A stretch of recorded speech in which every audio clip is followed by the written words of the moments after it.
दुनिया का हर देश भारत से दोस्ती करने के लिए बेकरार है और भारत का दिल जीतने की हर संभव कोशिश कर रहा।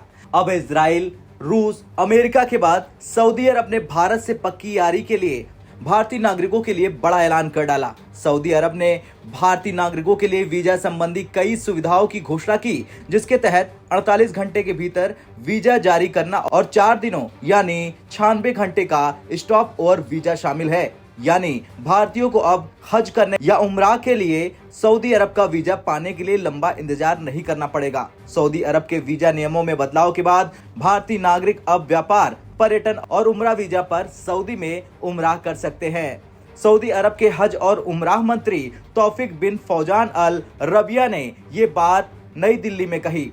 केंद्रीय अल्पसंख्यक मामलों की मंत्री स्मृति ईरानी और विदेश राज्य मंत्री वी मुरलीधरन के साथ मीडिया को संबोधित करते हुए उन्होंने कहा, मध्य पूर्व की यात्रा करने वाले भारतीय 96 घंटे के लिए स्टॉप ओवर वीजा प्राप्त कर सकते हैं। इसके बाद उन्हें उम्राह करने और सऊदी अरब के किसी भी शहर में जाने की अनुमति मिल जाएगी।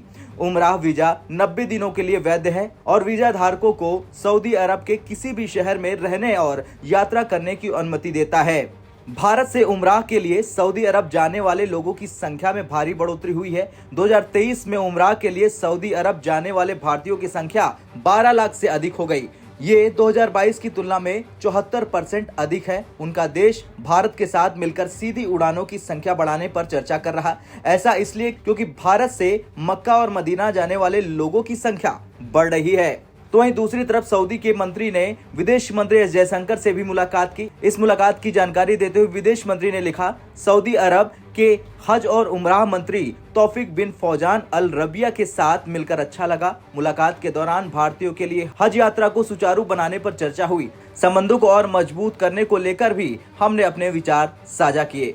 तो वहीं इंडियन एक्सप्रेस की एक रिपोर्ट की माने तो भारत की हज समिति सऊदी मंत्री की यात्रा के दौरान भारत के हज तीर्थ यात्रा कोटा को बढ़ाने पर चर्चा करने की उम्मीद कर रहे हैं। खैर 2023 में हज के कोटे के तहत लगभग 1,75,000 भारतीयों ने हज यात्रा के लिए सऊदी अरब की यात्रा की थी। भारतीय हज समिति के उपाध्यक्ष मुनावरी बेगम ने कहा, सऊदी मंत्री के यात्रा के एजेंडे में हज कोटे को 1,75,025 से बढ़ाकर कम से कम 2 लाख करने पर चर्चा करना शामिल है। खैर कुछ भी हो, लेकिन जिस तरह से अब सऊदी अरब हो या दुनिया का कोई और दूसरा देश, सब के सब भारत से पक्की दोस्ती के लिए हर वो मुमकिन कदम उठा रहे हैं जिससे ये तय होता है कि भारत आज सुपर पावर बन चुका है। आपका क्या कुछ कहना है सऊदी के इस ऐलान पर? कमेंट कर जरूर बताएं। ब्यूरो रिपोर्ट, भारत तक।